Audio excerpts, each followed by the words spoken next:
Danielson from ECIA. She's our Brownfields specialist.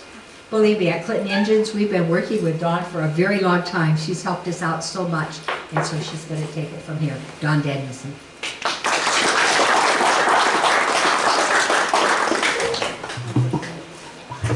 Hello, everybody. Good afternoon, and welcome to today's Brown Bag Lunch and Special. I, as Bonnie said, am Dawn Danielson. I'm with ECIA. I'm the Brownfields program manager there. And if you're wondering what brownfields are basically any property that is maybe vacant, abandoned, or just isn't being fully utilized, that might be by the community or by others perceived to have some environmental concern. That would be a definition of a brownfield site. So what I do with the Brownfield program is I serve our ECIA region and then some additional counties beyond that region with identifying those sites, assessing them, providing funding dollars for them to do planning, and then if need be, some dollars potentially to clean up the site to make it ready for reuse. And the reuse could be commercial, could be residential, or it could be community green space like your lovely new park that you guys just opened. That was once a former brownfield site containing asbestos-containing material from the debris from the fire that was there years ago. So just kind of give you a background of what I do and the program that I manage. So today we are here because we've been working, as Bonnie said, with the city of city of Maquoketa on the Clinton Engines site here in town, and providing them with assistance in having it assessed, helping them get assistance in additional funding for assessment, and kind of working towards getting a no further action on that site so that it could potentially then be ready for reuse. And during that time frame, I've met Bonnie and others from the museum, and they've expressed that they would like the opportunity, if possible, to kind of expand into that parcel and potentially use it for museum purposes. So we kind of explored and had various conversations with her to kind of talk about what that could potentially look like. And that kind of led us to having a board retreat here last month, kind of discussing with the board. Right now they utilize the property with pollinator bee and butterfly pollinator field, but what potentially could that site and property be utilized for in the future, and how could it maybe potentially benefit the museum?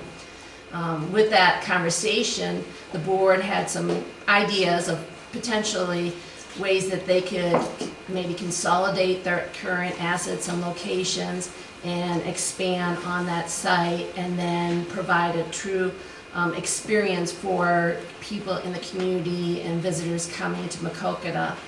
And today we're hoping that we can share maybe a little bit of that background that we did with them, and then also some concepts and ideas that they've had, and kind of gauge your thoughts on it. If this is something that you think would be a good expansion of the Jackson County Historical Society and a benefit for the community. So with that being said, I'm going to pass it over to Grant. I have Grant and Ashley from YTT, and they are the planners who assist with this project. So perfect. Thank you, Dawn. Like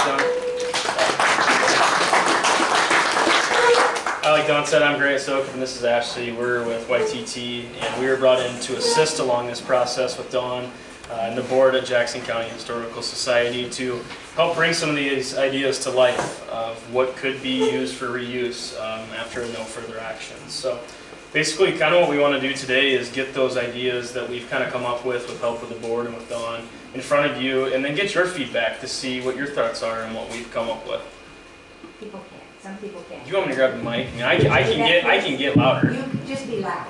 I'll be really loud. Okay, I can do that for you. So again, we just want to share our ideas, get your thoughts and feedback as we've already talked with the board a little bit, and really kind of get a plan going forward and see what the community's interested in. So, and then what support we need along the way and what that kind of means. So, we've kind of talked about here with these vision boards so far, you see, and what we've come up with so far, the different groups that are involved here. So we again have Dawn with ECIA, YTT ourselves, we've kind of helped again with the drafting part of it and visualizing the site. And then KSU TAB, we have a couple representatives we've worked with that will eventually help with like funding and actually implementing this process that's on paper here before you. Sorry, You're totally fine. I just skipped a couple. There you go. You're good. So basically the first question you have to ask yourself as a community is, you know, especially as Jackson County Historical Society, what is the long-term vision? Kind of seeing where the current assets are that you have, how they impact the community, you know, is it sufficing to what you feel that it should? And how can we expand upon that? Are you content with where you're at, or are you wanting to expand those roles of what the Historical Society brings to the community? Obviously in any community, a Historical Society preserves what the history and what the place has been forever. So again, how does this group pass on to the next generation and generations to come? And how do we do that? So what does that look like? Are you good with where you're at, or like you said, do we want to expand? So this is where these ideas kind of help you visualize maybe what you didn't know could expand here. So you want to talk about the site a little bit, Don, about what we're talking, if you have that? So some of you may be aware, but the site we're discussing here today, you can kind of see it on this plan. Those of you over here might not be able to see it as much. Back up into the light a little more. Oops. There we go. There you go. Now we're good. So you can kind of see the existing museum, outbuildings here, the parking lot, if you're kind of oriented. This is the site, the 5 acres basically, roughly here, that we're going to be referencing this entire time. That is currently the Brownfield, going through all the process of getting cleaned up, and then could potentially be used for some sort of reuse. So again, I'm just going to keep referencing this. I'll move this up so you can see it. That might be easier. And so basically that part that's going that way, that's going east or what? I only live a block and a half away. That's why I'm trying to figure out. Yep. So Clark, So this is to the north, how this is oriented. And then Okay. this is all going east to the Okay. museum this way. So, you guys see that okay? Sorry, trying my best. So as we reference this, and then you can see on the board here as well, we've kind of tried to highlight it in red of the site location of what Jackson County Historical Society and the Clinton Engine Museum occupies currently, and then what the potential opportunity parcel, we're going to call it, could be. So the idea is, how can we help visualize of what an expansion of the museum can currently be? And that's kind of that. So that's the area we're discussing. Back. Yeah, if you want to back up now, Okay. sorry, I jumped ahead to that. So yeah, and then some of the current assets that we currently talked about, obviously we have the Clinton Engine Museum there already on the site in all of this glory of what it is. We have the train depot outside, which I believe Bonnie said is one of one, correct? Which is cool to preserve that history as well. So again, that's nice to have there, but how can we expand upon that? Obviously the Hertzville lime kilns are not too far away, so potential expansion opportunity into that. We have the fairground buildings, we're here. How can we expand this beautiful museum to potentially tie the two sites together? Could be a potential idea. And then obviously there's a lot of stored artifacts. You know, a museum has to have items that are stored. You can have everything out for rotation to keep things fresh, but there's plenty that we've discussed with the board that aren't being displayed now and could be on rotation. It'd be nice to have a space for that as well. So, and then yeah, the pollinator field as it is now, just kind of how it is. So. That's okay. So again, as Don's clicking here, some of the ideas, this is kind of like the first major concept when we talked about the board retreat, when we met with Jackson County Historical Society's board, that we kind of went over. So you can see a lot of hatches, a lot of line work. It's just to get an idea out of what the site could be. So again, this would be fully developed, 5 acres, all of it completely.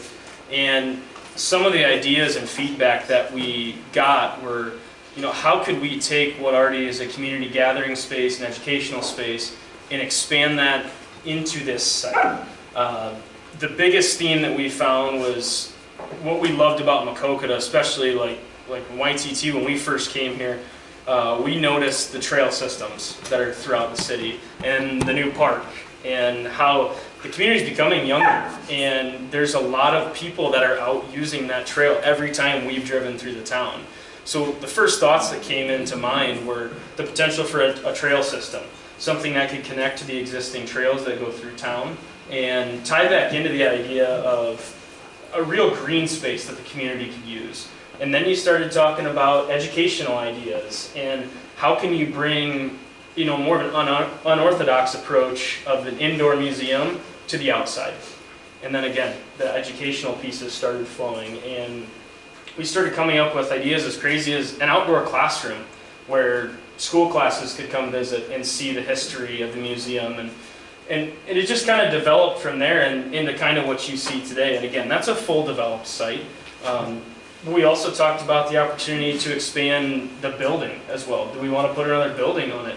Would that be worth it for the museum and the historical society? So again, either store artifacts or display more than what they thought they could display. So there's just, we want to figure out how we can expand an east side of town. Since everything kind of has the main hub downtown and then the trail system around it, how can we really bring that tourism to Clinton Engines and make it more of a destination, right? So how can we use this site to our benefit as a potential to bring that tourism and that foot traffic to the museum? So obviously the current site as it sits, you know, we have the current assets of the large outbuilding, we have the train depot as we've talked about, and then the main building itself, and then just kind of a blank slate around it. So, you know, we've also talked, there's opportunities to expand around the main building as well with some outdoor classroom opportunities and educational pieces such as that as well. And then, yeah, we kind of talked about the site a little bit, but some of the ideas here, and again, I'm going to hold it so this site can see it in the light here. But you can kind of see around this outside as I follow my finger here.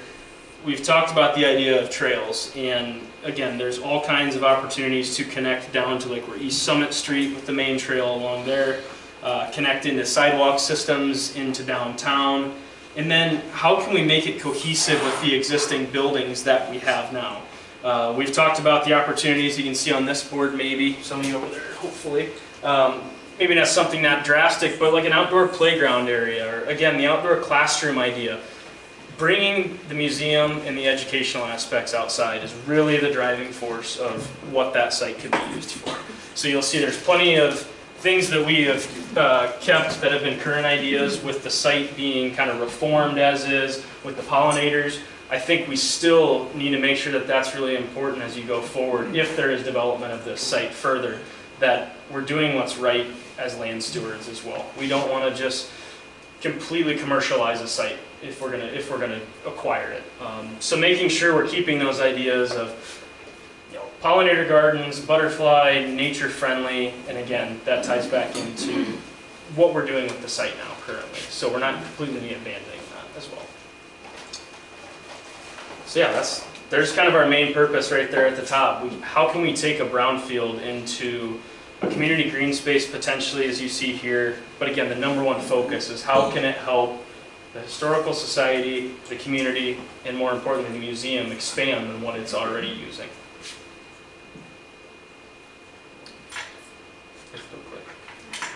It's okay. Sorry. So this is kind of where we're at with restoring the site, and then talking about again what the potential, if acquired, how we would continue to preserve it. So the big word at the top you may not have seen is phytoremediation. In brownfields, it's basically using plant material with roots to basically like clean and cycle the soil below. Basically clean it up and turn it back to what it should be, which is healthy, and get rid of those contaminants naturally. So that process is kind of there now with, as I mentioned, like the butterfly and pollinator field that is there. So we want to make sure that that's a key part as we transition and think about what it could be. To continue that process, because it'll always help clean it up, and it keeps a cleaner environment, which is nice. We've talked about the prairie scaping aspect, again, what's currently there. Right now it's just a field. With this kind of concept, it makes pockets of it everywhere, so it still brings some interest. But it also allows for other aspects of, again, a trail, community gathering spaces to be included in the site as well, and not just prairiescaping. Community access, stormwater management, all those things kind of go hand in hand. And then making sure, again, the bottom's a big one, educational aspects. The museum is meant to preserve the history and to teach youth and the community about what was there before them. And again, as generations come, we want to make sure that that idea continues to evolve so that the generations that are next and next and next can enjoy the same aspects. So education is a large aspect of this as well. So some of the things that you'll see in the next few slides just kind of highlight what we've been talking about with the concept. And again, just the driving force of it is making sure a site that is currently contaminated and is during the process right now of being cleaned up, making sure we continue to keep those ideas moving forward with that, and how we can help, one, make the site beautiful so it's not just blank, and then two, how it can just kind of continue to do its job by itself without us having to maintain it very much.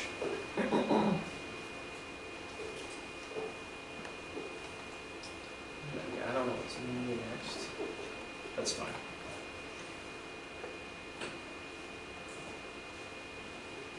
Again, as we're clicking, some of the big feedback we got was the ideas of the educational outdoor classrooms, and having the trail not just be a standard walking trail that you would think.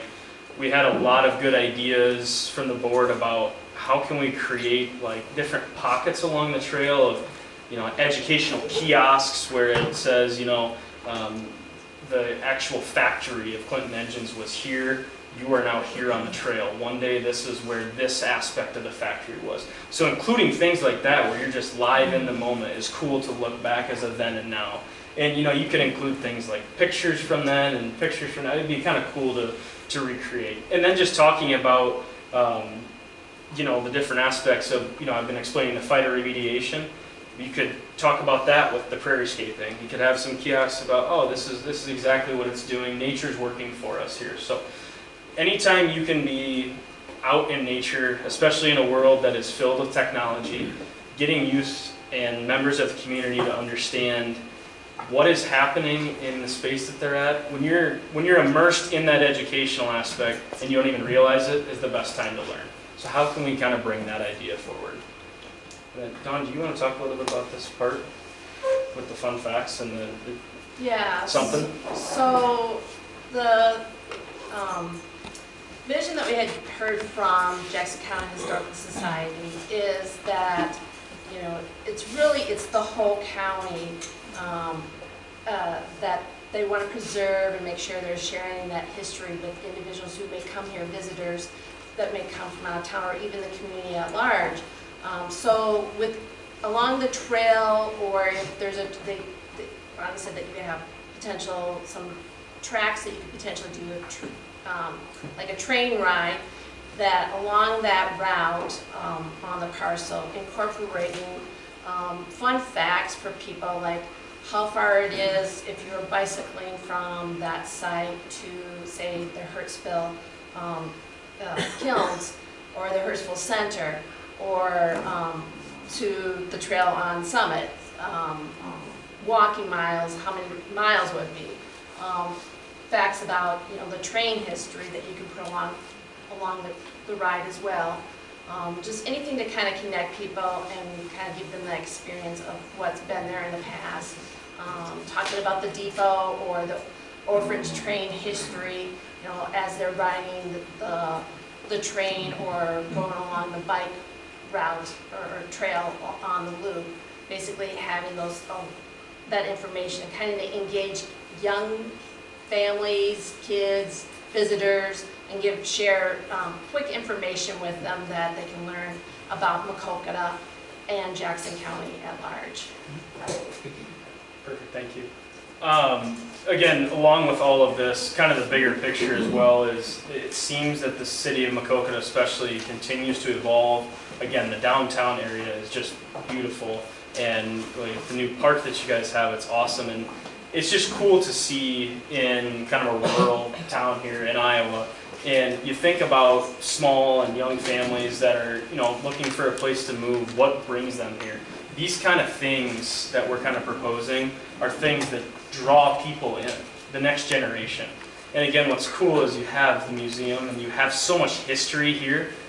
How can we really make that a key point and make it a main attraction? Get it more foot traffic. So, we got a lot of good feedback. You guys do some really cool community events here, and we think that something like this could just help take it to the next level and enhance it. So that's kind of the main thoughts with it.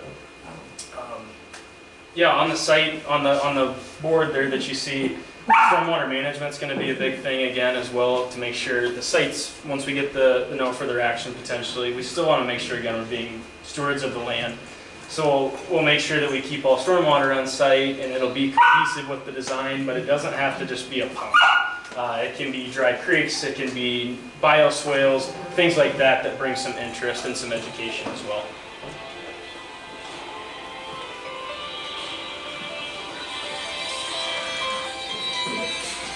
Yeah, Marcus, background music. Sorry. There you go. That's fine, you can keep it there. Okay. So then again, some key features that are in here, and again, when we're done talking, we'll do some question and answer and invite you to come up and look at these a little more. You can't, I don't expect you to be able to read the labels from there, I can barely read them from here. But there's some cool features we've tried to include in this, again, just to get some ideas flowing of what could set this apart from a normal community gathering space, if it were to be one. One of the cool ideas we've seen in that top left corner there of the board is called like a willow dome. It actually is kind of a double-edged sword, which is kind of cool here. It's a unique feature that you don't see very often. Basically, they're willow saplings that are grown naturally together to create like a little hut. And way back when, people actually lived in them or used them as classrooms. So kind of a cool feature that you would have that others don't. And willows, the other edge of that sword is willows are like the #1 tree for phytoremediation with their roots to help clean the soil. So it kind of continues to help that as well. Other ideas that we've seen along here is we've talked about, you think an outdoor classroom, does it look like a cathedral? Is it like an amphitheater style? We thought maybe more on the natural end of it, where it's like tree stumps or it's limestone cubes or it's rock formations that are kind of just more of a naturalized area versus a commercial setting. We want to kind of keep the site as natural as possible. So those ideas, that was one that the board gave us that they thought would be cool. And then cost as well to keep down, which is nice. And then just some other ideas we've had. There's the willow dome, kind of explained a little bit more on that far right. You see the picture of the birds, that's self-explanatory. We want to make sure, again, I used the word commercialized. If we're able to keep the site very native and natural, the idea is that we continue to encourage wildlife. We don't disturb what is already there, which is nice. And then the observatory, another kind of idea you'll see on the board here, would be an idea where you can go again and be immersed in nature and kind of really be in the entire site and see everything around it. So just keeping that as the #1 idea is nice. So some questions now that basically we want to ask you, like, what story if acquired, what story do you want this site to tell? What are the ideas, again, where do we see ourselves in X amount of years? That may be different for everybody, but you all serve a different purpose in the community. Where do you see Jackson County? Where do you see Maquoketa, more importantly? Where do you see Clinton Engines? Where do you see it in so many years? And then who's going to continue to pass that on? Does this site help us do that? So that's kind of where we're at with looking for feedback. I have a question. Is the story to tell, because I really don't know, more about how we settled Jackson County and that history, or is it more to preserve the natural aspects of this county? Which, kind of like, what I'm trying to ask? It's a really good question. Which direction? I think it could be both. It could tie in both aspects of that question of, again, if anybody heard the question was, how was Jackson County settled, or second part kind of is more, are we actually preserving. looking at preserving the natural aspects of it? I mean, I'm just not sure which direction we're actually looking at. Sure, and like I said, I think you can go down both avenues. I don't think there's necessarily one that's certainly decided in these beginning phases.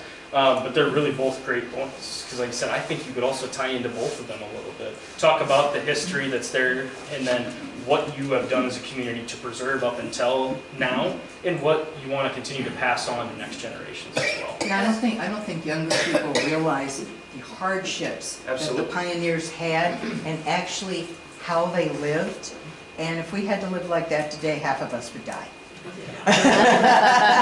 Yes, absolutely, absolutely.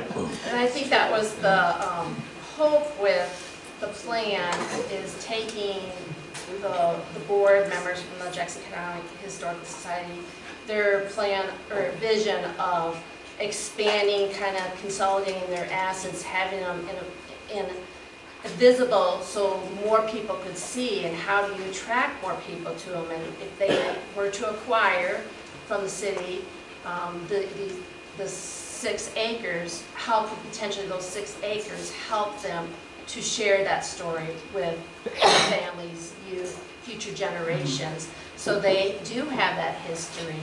And that was kind of, how we did this, was having the outdoor element, drawing them in, but also having a lot of educational pieces. Hopefully they go around the trail and such, and then like, oh, then I'm going to bop into the building and I'm going to learn more about Clinton engines, or I'm going to go to the museum and I'm going to learn more about all the various cities in the county, and see all the cool things that you have upstairs. Maybe it'll be not necessarily here, maybe it will still be here, but maybe it's like, if you did this, it would point to different locations at the Jackson County Historical Society, or draw them in to that site more.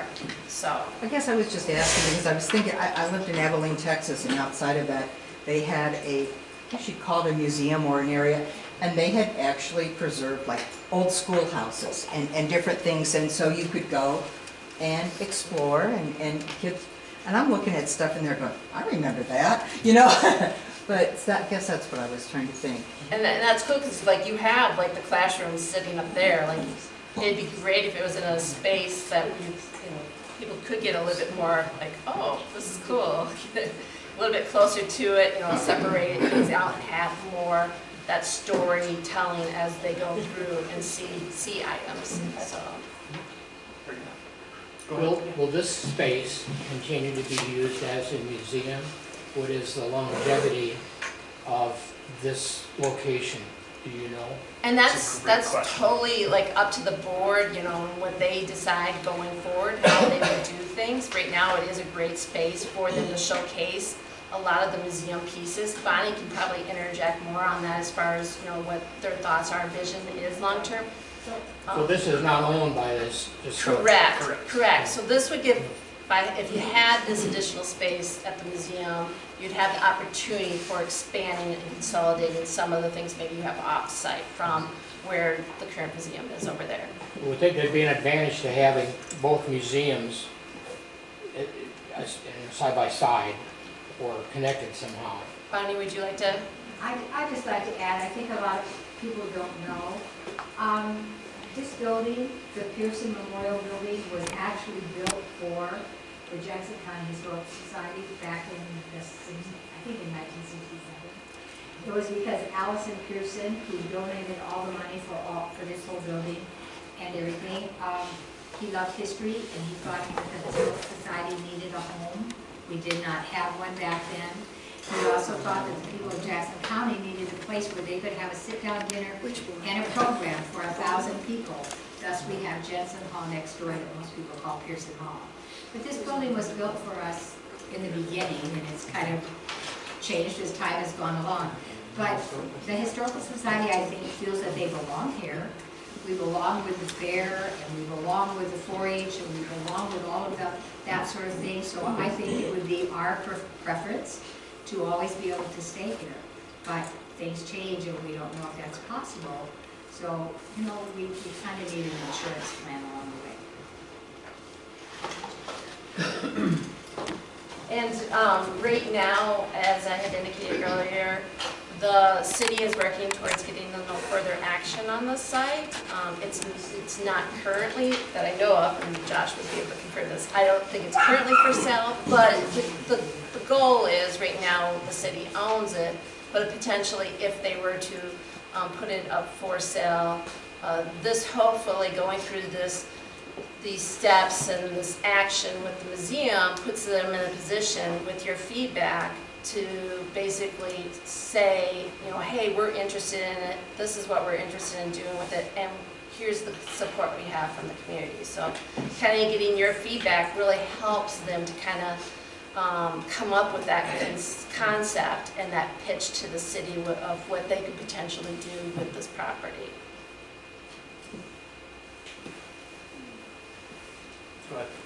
I'm on 1/8 Cherokee.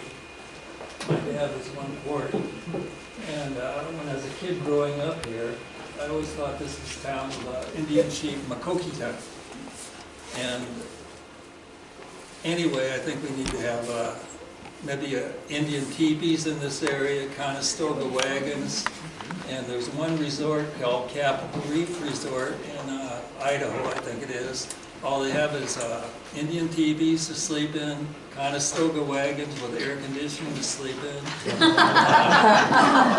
They cost you $40,000 for one of those. But the teepees, I don't know if you saw Dances with Wolves, but all those teepees that were made in Bend, Oregon. Yeah, that's actually camping Glamping, become yeah. very popular, like in Zion Park and different places. So And what there's a potential to add what kid doesn't that like to sleep idea in a here, teepee? definitely. Kids like sleeping in That teepees. would draw. That would be definitely a tourist draw, I think. Yeah, but I think 3 or 4 teepees in that area, outhouse, a hot tub. That would definitely be glam. I think there are people from the Butte, Clinton, Sierra, Quad Cities coming up here, bringing their kids to sleep in a teepee. They can roll out their sleeping bag and have a good time. And then they can take a walk around the area on the trail, or if they incorporate a train, a little ride on the train and learn about the history. And the YMCA isn't very far away. They take a shower. There you go. That's what I'd like to see. Indian teepees, maybe it's one kind of soda. Well, if you haven't signed in for this project, it was funded by EPA through a Brownfields assessment grant, and it's 100% paid for by EPA, but they do like to know how many people they're reaching with the program. So if you haven't signed in on the sign-in form that's going around, if you can make sure you sign in before you leave so we can get a really good number count. It's a great turnout today for this luncheon. So, and we do have a survey, so I don't know if you have a phone with you, but you can pull up on the phone, we have this QR code. You can access it there, or if she's got a couple, if it's hard to do it from the screen, we can leave some QR codes with you too, where you can actually fill out the survey, share more of your thoughts, basically a walkthrough, questions that the board has developed from the board retreat, to kind of get an idea of maybe your support that you might have for a project like this, for an expansion of the Jackson County Historical Society into this space. So if anybody's interested in having a paper QR code, like I said, you can take your phone out and scan it and fill out the survey. Otherwise, Ashley will pass around If you need help figuring it out, just holler. We'll head over to you and help you figure out how to get this up. Yeah, so the more people that can fill out the survey, the better. That really just helps give the Jackson County Historical Society your feedback on whether or not this is something that you think would be beneficial. Anybody have any thoughts or ideas, other great suggestions of potentially how property could be utilized by the Jackson County Historical Society?